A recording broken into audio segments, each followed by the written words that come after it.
očekujem dobru borbu, s obzirom na to da ima dosta ovde učenika koji su sada profesori. Između ostalog, tu je Martini, tu je Karizović, Škora je stara garda, mi smo nekad igrali zajedno. A sad ja kao mladi trener ću pokušati da svojom nemilosrdnom taktikom, po uzoru na Duleta Vujoševića, napravim jedan ozbiljan meč gde očekujem naravno ubedljivu pobedu profesora.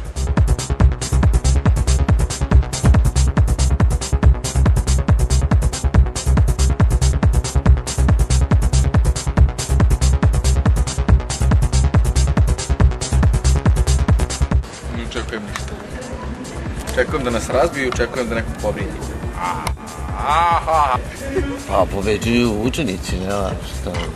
Tako je, profesore. Igraju razred protiv razreda. Učenici protiv profesora. A učenici pobeđuju, brate. Predstojeća utakmica između ekipa učenika i profesora uvek nosi jednu specifičnu draž koju nosi svaki derbi i tu je vrlo nezahvalno prognozirati vreo terenje na strani učenika i publika koja je poznata, mogu bi da je uporedim samo sa publikom u Pioniru. Na strani učenika je iskustvo i mladi ambiciozni trener koji je iznikao iz škole Duleta Vujoševića. Apelujem na sve učesnike da spuste loptu jer je atmosfera dovedena do usijanja. Pa, očekivanja su različita. Rutinski. Bio je to Stefa Juhajlović iz drugog teo, ako budete li da ga kažete, onda to ukor samo. Profesori pobeđuju 100%.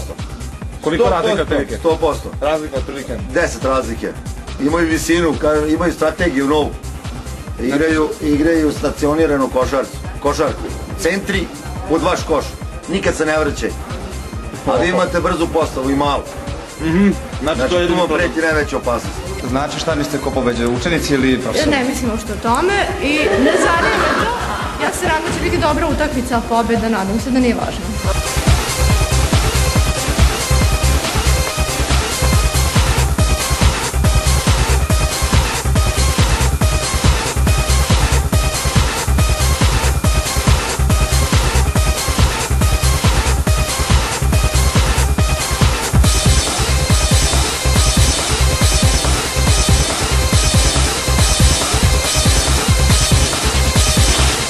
Koje su vaše očekivanja?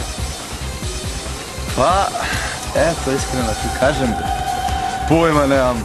Ne znam, vidjet ćemo kakvi su naši protivnici, ali mislim da ćemo imati. Pročitao sam danas u novinama da je izašao članak o navodnom nameštanju utakmice od strane učenika koji su navodno prodali utakmicu za brisanje nekih neopravdanih. Moja poruka je, znači, neopravdani ostaju. A šta očekujemo? Očekujemo da ne izgubimo bar 36 razlike. Pa ne znam, a slatki su igrači, stvarno.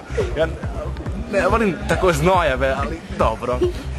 Oni ćelavi, jo, kako je sladak on, ima lep glas. Ne, niko da kažeš.